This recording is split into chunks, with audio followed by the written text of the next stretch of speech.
Pemirsa, Roy Suryo CS menjalani pemeriksaan perdana setelah ditetapkan sebagai tersangka dalam kasus tudingan ijazah Joko Widodo.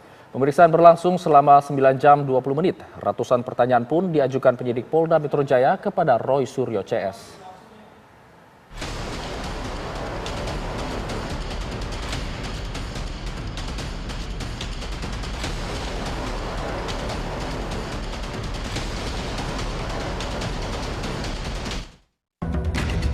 Pemeriksaan perdana Roy Suryo, Rismon Sianipar, dan Tifauzia Tiasuma setelah ditetapkan sebagai tersangka dalam kasus tudingan ijazah Jokowi digelar di Treskrimum Polda Metro Jaya, Jakarta.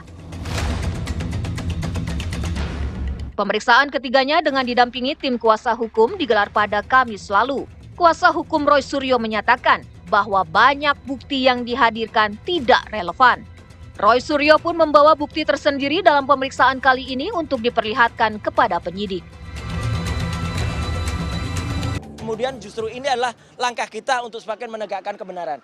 Saya kira itu, dan nanti Dr. Rismon akan menunjukkan apa yang sudah kami rencanakan, dan insya Allah dengan doa dari teman-teman semua, dengan memohon ridho kepada Allah Subhanahu wa Ta'ala, ayo kita tegakkan kebenaran di negeri ini. Merdeka!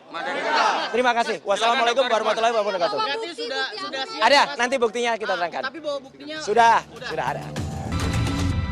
Pemeriksaan terhadap Roy Suryo CS berlangsung selama 9 jam. Dalam prosesnya, penyidik mengajukan hingga ratusan pertanyaan kepada Roy Suryo CS. Daftar pertanyaan untuk tersangka RH ada 157 pertanyaan, tersangka RS 134 pertanyaan, dan tersangka TT ada 86 pertanyaan.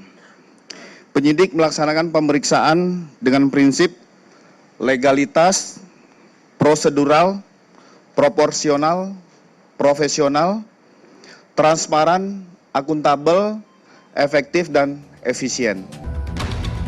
Usai pemeriksaan, Roy Suryo CS pun tidak ditahan dan diperbolehkan kembali ke rumah masing-masing setelah penyidik menerima pengajuan ahli dan saksi yang meringankan.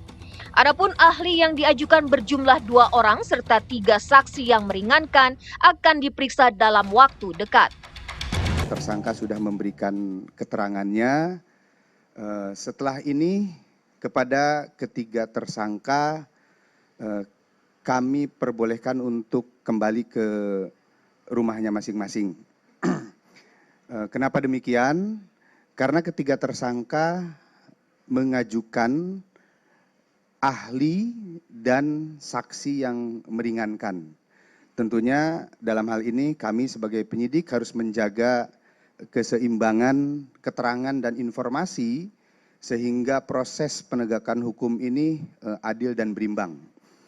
Kami akan melakukan konfirmasi dan pemeriksaan terhadap saksi yang diajukan, saksi yang meringankan, begitupun juga terhadap ahli yang meringankan atas permintaan atau permohonan para tersangka. Usai dimintai keterangan, Roy Suryo CS tidak mengeluarkan pernyataan resmi, melainkan diwakilkan oleh kuasa hukumnya. Dari Jakarta, tim TV One mengabarkan.